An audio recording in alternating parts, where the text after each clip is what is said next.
کے لیے ہے، عزت تو رسول اللہ کے لیے ہے، اور جو نبی کے قدموں سے وابستہ ہے عزت ان کے لیے ہے۔ وہ رسول فرما رہے ہیں سہے جن کی شان ہے سہے عزتو اعتلاء محمد، ہے کسی کی اتنی عزت سہے عزتو اعتلاء محمد کہ ہے عرش حق زیر پائے محمد، خدا کا عرش جس کے قدموں کے نیچے ہے یہ محمد رسول اللہ کی عزت کہ ہے عرش حق زیر پائے محمد۔ وہ عزت والے رسول فرما رہے ہیں جو عورتوں کو ذلیل کرتے ہیں، عورتوں کی حق تلفی کرتے ہیں، جو عورتوں کی عزت نہیں کرتے، میرے آقا فرماتے وہ کمینے ہیں کمینے۔ آپ سے پوچھنا چاہتا ہوں نبی کو جو آئیڈیل بنائے گا وہ عورت کی عزت سے کیسے کھیلے گا؟ آج میں آپ سے پوچھتا ہوں اللہ اکبر، آج عورت کی عزت سے کھیلنا یہ ایک عام سی بات ہو گئی۔ جیسے بچے کھلونا سمجھتے ہیں ویسے آج عورتیں سمجھی جانے لگی۔ بازار میں دکھی تو تکلیہ، گھر میں نظر آئی تو تکلیہ، فلموں میں نظر آئی تو تکلیہ، بلکہ فلم دیکھتے ہی اس لیے ہیں کہ اس میں عورتیں ننگی نظر آتی۔ سب سے زیادہ سپر ہٹ فلم وہی ہوتی ہے جس فلم کے اندر عورت زیادہ ننگی نظر آئے، جس میں عریانیت زیادہ، وہ سیریل زیادہ چلتے ہیں جس کے اندر گندے سین زیادہ ہوتے ہیں، گندے مناظر زیادہ ہوتے ہیں۔ آپ سے پوچھتا ہوں اگر نبی کو آئیڈیل بنایا ہوتا، صدیقین کو آئیڈیل بنایا ہوتا، شہداء کو آئیڈیل بنایا ہوتا تو عورتوں کو ایسے پاپ کی نظر سے دیکھ کے کھلونا بناتے؟ دوسروں کے دیکھا دے، دیکھو آ گئی نا بات۔ قرآن کہتا ہے غیر المغضوب علیہم ولا الضالین، غیر المغضوب علیہم ولا الضالین، یہود اور نصارہ کے راستے پہ نہ چلو۔ عورت کو کھلونا یہودیوں نے بنایا، عورت کو کھلونا نصرانیوں نے بنایا۔ ہمارے یہاں عورت کھلونا نہیں ہے، ہماری یہاں عورت کے چار روپ ہے، چار روپ۔ جو جانتا ہے وہ جانتا ہے، جو نہیں جانتا وہ سن لے۔ ہمارے عورت کے چار روپ ہے۔ ایک سب سے پہلا اور مقدس روپ ہے، اس کو ماں کا روپ کہتے ہیں۔ دوسرا روپ ہے اس کو بیٹی کا روپ کہتے ہیں۔ تیسرا روپ ہے اللہ اکبر اس کو بیوی کا روپ کہتے ہیں، اور چوتھا روپ ہے اس کو بہن کا روپ کہتے ہیں۔ ہمارے یہاں چار روپ ہوتے ہیں، ماں، بہن، بیوی، بیٹی، چار روپ۔ اور چاروں روپ میں بہن کتنی مقدس ہے، اگر وہ ماں ہے تو اسے فاطمہ کہتے ہیں، اگر وہ بہن ہے تو اسے زینب کہتے ہیں، اور اگر وہ اللہ اکبر بیٹی ہے تو اسے سکینہ اور سغرا کہتے ہیں، اور اگر وہ بیوی ہے تو اسے شہربانو کہتے ہیں۔ ایک ہی کربلا میں نے چاروں روپ آپ کو دکھائے ہیں، ذرا توجہ تو کریں اور پھر ان چاروں ہستیوں کو دیکھیں تو پتا چلے کہ ہمارے یہاں اللہ اکبر اگر بیٹی بن کے پیدا ہوئی تو ماں باپ کے لیے جنت ہے، نیک بیوی کی شکل میں آئی تو شوہر کے لیے جنت ہے، نیک بہن کی شکل میں تو بھائی کے لیے جنت ہے، اور ماں بن گئی تو اللہ کے رسول سند دے رہے ہیں الجنت تحت اقدام الامہاتکم، کہ جنت تمہاری ماں کے قدموں کے نیچے ہے۔ آپ سے پوچھنا چاہتا ہوں اتنا مقدس روپ کسی نے دیا ہے عورت کو؟ اللہ اکبر۔ میرے آقا صلی اللہ علیہ وسلم کے دیوانوں دراصل میں راہ مصطفیٰ جان رحمت سے ہٹ گئے، حضور کے راستے سے ہٹ گئے، یہود اور نصارہ کو اپنا آئیڈیل بنایا۔ اپنی ناکامی کی وجہ یہ ہے، ورنہ خدا کی عزت کی قسم اپنے نبی کے راستے پر چل کر عرب کی بوریہ نشین قوم کیسر و کسریٰ کی تاجدار بنی تھی۔ انتخاب آئیڈیل کے اندر جو ہے ہم نے بہت بڑی چوک کی ہے۔ شاید یہ اصلاح معاشرہ کی محفل ہم لوگوں کے لیے انقلاب کا ذریعہ ثابت ہو۔ ایسی ہستی ان کو چھوڑ کر ہم نے کسی اور کو آئیڈیل بنایا ہے۔ آئیے ذرا دیکھیں تو صحیح اسلام عورت کو کتنی عزت دیتا ہے۔ اللہ اللہ، حاتم طائی کی بیٹی جب ننگے سر مصطفیٰ جان رحمت کی بارگاہ میں لائی گئی تو حضور نے اپنی وہ چادر جو مزمل اور مدثر والی چادر ہے، حضور وہ چادر اوڑھ لے تو اس پہ بھی قرآن آتا ہے۔ قرآن کہتا ہے یا ایھا المدثر، اے بالا پوش کمبل اوڑھنے والے۔ حضور وہ مبارک چادر حاتم طائی کی بیٹی کو اڑا کر قیامت تک کے مسلمانوں کو پیغام دیتے ہیں، بیٹی کسی کی بھی ہو، بیٹی بیٹی ہوتی ہے، مسلمان کی بیٹی ہو یا کافر کی بیٹی ہو، بیٹی کسی کی بھی ہو، بیٹی بیٹی ہوتی ہے۔ آپ سے پوچھنا چاہتا ہوں، اور آج ہم عورتوں کو ایسے تکتے ہیں، اگر جملے تلخ لگے تو میرے جوان مجھے معاف کر دے، اس لیے کہ میری تلخیاں شاید لوگوں کو تکلیف پہنچائے، میں پہلے معافی چاہتا ہوں۔ جیسے بلی چھچڑے کو تکتی ہے یا کتے کی نیت جو ہے للچائی ہوئی گوشت کے لوتھڑے کی طرف ہوتی ہے، آج مسلم جوانوں کی یہ پوزیشن ہو گئی ہے۔ پڑوس کی کوئی بیٹی ہے تو اس کو تک رہے ہیں، گھر میں کام والی ہے تو اس کو تک رہے ہیں، اللہ اکبر، بازار میں کوئی مل گئی تو اس کو تک رہے ہیں، اسکول اور کالج میں کوئی بیٹھی ہے تو اس کو تک رہے ہیں۔ پوچھنا چاہتا ہوں، اسلام نے عورت کا کیا تقدس دیا تھا، اور ہم یہود اور نصارہ کی تہذیب پر چل کر بلکہ بد تہذیبی پر چل کر اتنے گندے اور نکمے ہو گئے۔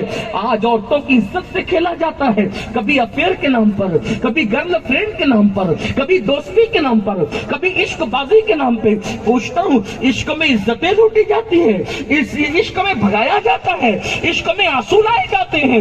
ارے نادان، عشق میں تو جان دے کر آبرو بچائی جاتی ہے۔ یہ کیسا عشق ہے جو زنا کروا رہا ہے؟ یہ کیسا عشق ہے جو بدکاری کروا رہا ہے؟ سن لو، اللہ اکبر، حضرت اللہ جانتے ہو کون ہے چاریہ؟ نور الابصار میں یہ روایت موجود ہے کہ جب حضرت نوح علیہ السلام نے کشتی بنائی، دن میں کام کرتے تھے، رات کو کشتی کو کیڑے کھا جاتے تھے۔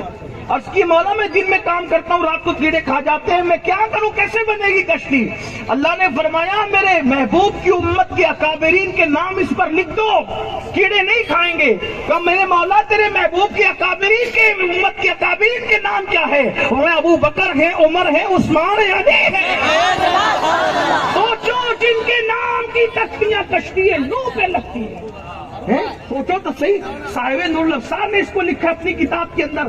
آپ غور تو فرمائیں، لیکن ان لوگوں کا حال جن کو رسول اللہ نے جنت کی بشارت دی، وہ لوگوں کا حال جن کا ذکر قرآن میں ہے، وہ لوگوں کا حال جن کا ذکر توریت میں ہے، انجیل میں ہے، زبور میں ہے، ان کو آئیڈیل بنا، ان کی زندگی دیکھو۔ یہاں تو کبھی رونا نہیں آتا اللہ کے لیے، اگر کسی کو روتا دیکھتے تو ہمیں ہنسی آتی۔ 500 کی نوٹ گم ہو جائے تو رو دے، دوست بچھڑ جائے تو رو دے، اولاد کو کچھ ہو جائے تو رو دے، کبھی اپنے اعمال پہ بھی تو رو کے دیکھو، کبھی اپنے اعمال پہ بھی تو رو کے دیکھو۔ اللہ کے رسول علیہ السلام فرماتے ہیں جو لوگ اکیلے میں اپنے گناہوں کو یاد کر کے روئیں گے، ایسے گنہگاروں کو اللہ بے حساب جنت میں داخل فرمائے۔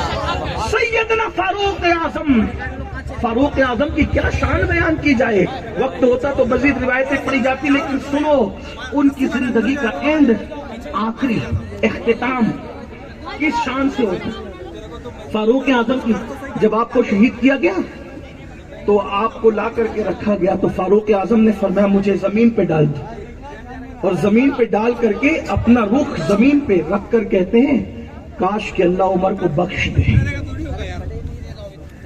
کاش اللہ عمر کو بخش دے۔ اگر اللہ نے عمر پر رحم نہ کیا تو عمر کا کیا بنے گا؟ حضرت عباس ابن عبد المطلب موجود تھے، کہنے لگے امیر المومنین آپ تو وہ ہیں کہ جتنی فتوحات آپ کے دور میں ہوئی کسی کے دور میں نہیں ہوئی۔ تو حضرت فاروق اعظم نے کہا عباس میرے نبی کے چچا، عمر تو اس وقت تو بس اتنا سوچ رہا ہے کہ اللہ عمر کو موت کے بعد نہ کوئی جزا دے نہ کوئی سزا دے، بلکہ برابر سرابر بھی چھوڑ دے تو عمر سمجھے گا کہ میں کامیاب ہوں۔ حالانکہ ان کے مرتبے اللہ کے یہاں بہت بڑے، لیکن یہ ان کی عاجزی ہے، ان کا خوف ہے، ان کی خشیت ہے۔ ورنہ یہ میرے آقا علیہ السلام نے یوں ہاتھ لیے دونوں یاروں کی، یوں ہاتھ، اور ہاتھ لے کے فرمایا دیکھ رہے ہو، دیکھ رہے ہو؟ صحابہ نے کہا دیکھ رہے، فرمایا جیسے ابو بکر کا ہاتھ میرے ہاتھ میں اور عمر کا ہاتھ میرے ہاتھ میں، قیامت کے دن ہم تینوں اسی شان سے اٹھیں گے۔ جو دامن پکڑ کے اٹھے گا اس کو کوئی خوف نہیں، تو جو ہاتھوں میں ہاتھ دے کر اٹھے گا ان کو خوف کی کیا ضرورت؟ لیکن یہ ان کی خشیت ہے، جن کے رتبے ہیں سوا ان کو سوا مشکل ہے، جن کے مرتبے بلند ہیں ان کی بات ہی بڑی ہے۔ ہم نے بنایا ان کو آئیڈیل نہیں بنایا۔ عثمان غنی آج کل کیا ہے، اپنے لیے خرچ کرنا، اپنے بچوں کے لیے تو بے حساب ہے نا، اور اللہ کے لیے مندی آتی ہے تو سب سے پہلے بات مسجد میں پتہ چلتی ہے کہ مندی آ گئی۔ کیوں مندی آئے گی؟ تو چندہ کم ہوگا مسجد کا، مدرسے کا، لیکن بیٹی کی شادی ویسی دھوم سے، بیٹے کی منگنی ویسے دھوم سے، مندی مسجد مدرسے میں نظر آتی ہے اپنے لیے کچھ، لیکن یہ عثمان غنی ہے، مرتبے اللہ کی راہ میں قربانی دینے سے ملتے ہیں، ٹھاٹ باٹ سے نہیں ملتے۔ حضرت عثمان غنی کیسے؟ ایک مرتبہ کیا ہوا، ایک صحابہ آئے، آقا میری بیٹی کی شادی ہے، یا رسول اللہ بیٹی کی شادی میری مدد کریں۔ آقا علیہ السلام کی شان تھی، ہے میرے آقا کی شان، آقا کسی کو نہ نہیں کہتے، کبھی خود دے دیا، دیکھو دینے کا انداز، کبھی خود دے دیا، کبھی کسی سے قرضہ لے کے دیا، کبھی کہہ دیا جاؤ فلاں دکان پہ میرا نام لگا کر لے لو میں ادا کر دوں گا، اور کبھی کبھی کسی پہ کرم کی نظر پڑ گئی تو اس کے گھر بھیج دیا کہ جاؤ ان سے لے لو۔ یہ میرے آقا کی شان۔ آج کرم کی نظر پڑی عثمان غنی پر، سرکار نے میں جاؤ عثمان کو میرا نام کہنا اور ان سے لے لو جا کر۔ یہ آئے بیٹی کی شادی کا خرچہ لینے کے لیے، تو وہاں دیکھا کہ عثمان غنی کی آواز، بڑے نرم مزاج آدمی تھے لیکن ان کی آواز کچھ اونچی ہو گئی، تو انہوں نے کان لگا دیا، فطرت ہے آواز اونچی ہوتی ہے تو کان لگتی، کان لگا دی، تو ڈانٹ رہے تھے، تم نے آج تیل میں، تم نے آج چراغ کی بتی کو بڑی کر دیا۔ میں بطور مفہوم پیش کروں تاکہ بات سنیں، تم نے آج چراغ کی بتی کو بڑی کر دیا۔ ارے بڑی کیا تو تیل زیادہ نہیں جل گیا؟ اگر آج کا تیل بچتا تو کل کو کام آتا۔ انہوں نے کہا یا اللہ، یہ کہاں، یہ حساب کتاب تو غریب لوگ بھی نہیں رکھتے، تیل کی بتی بڑی چھوٹی کرنے کا، یہ کیا دیں گے مجھے؟ چلے گئے۔ کیا ہوا تمہارا کام ہوا؟ نہیں یا رسول اللہ ہمت نہیں، کہا جاؤ میرا نام کہو۔ اب آئے تو آواز اونچی تھی، تو نے کھانے میں نمک کی ڈلیاں چند زیادہ کیسے ڈال دی؟ اتنے پر ہو سکتا تھا کام، اگر یہ کھڑے تو بچا لیتا نمک کے، کل کو کام آ جاتے۔ یہ اس سے بھی سستا معاملہ ہے نمک کا، تیل سے زیادہ سستا نمک ہر دور میں رہا ہے۔ یا اللہ یہ نمک کا بھی حساب کتاب ہے، یہ شخص مجھے کیا دیں گے؟ پھر آئے حضور نے، میں ہو گیا کام، یا رسول اللہ ہمت کرے میرا نام بولو جا کر کے ہوگا تمہارا۔ وہ گئے، اب گئے تو ان کی نظر پڑی، انہوں نے کچھ سلام کیا، کیا بات ہے تم آتے جاتے ہو، کوئی کام ہے؟ حضور نے سلام پیش کیا، کافی اندر تشریف لائے، حضور نے سلام پیش، حضور نے سلام پیش کیا، تو کیا بات ہے؟ بیٹی کی شادی ہے۔ اچھا بیٹی کی شادی، حضور نے بھیجا ہے، کام تھا، ادھر آؤ۔ لے گئے جہاں مال رکھا تھا، جتنا لگے لو، جتنا لگے لو، لے لیا۔ لینے کے بعد اچھا وہ بھی بے نفس لوگ تھے، جتنی ضرورت تھی اتنی لیا، لیکن انہوں نے اور ڈال دیا، لے جاؤ۔ انہوں نے کہا ایک بات پوچھوں؟ کہا کیا؟ اب تیل کی بتی زیادہ ہونے پہ ڈانٹ، نمک کے کھڑے زیادہ ہونے پہ ڈانٹ، اور اتنی سخاوت میرے ساتھ؟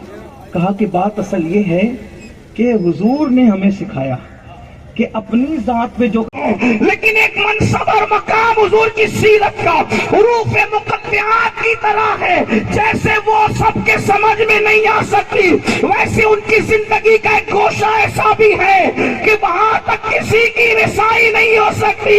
جب وہ لباس بشر میں لامکاں کی سیر کرتے ہیں اور اپنے آنکھوں سے جیسا کہ اللہ نے دکھانا چاہا اللہ کا دیدار بے حجاب کرتے ہیں اور کہتے ہیں انی رأیت ربی، میں نے اپنے رب کو دیکھا۔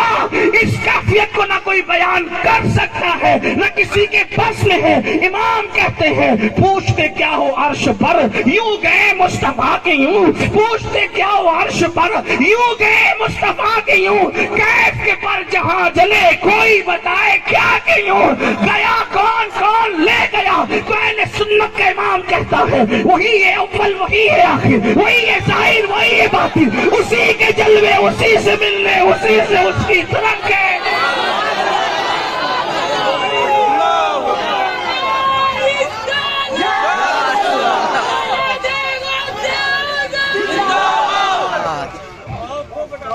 یہ بات ہے کسی کے سمجھنے اور سمجھانے کی، بلکہ میرے امام تو یہاں تک کہتے گنجے جو چٹکے تھے ماں اوہا دنا کے باغ میں، گنجے جو چٹکے تھے ماں اوہا دنا کے باغ میں، بلبل سدرت اس کی بو سے بھی محرم نہیں، بول یعنی جبریل کو بھی نہیں پتا کہ وہاں باتیں کیا ہوئی ہے۔ اوہا الی عبدہ ما اوہا، جہاں جبریل علیہ الصلوۃ والتسلیم کی اللہ اکبر قوت جواب دے جائے، اس کے آگے محمد الرسول اللہ کا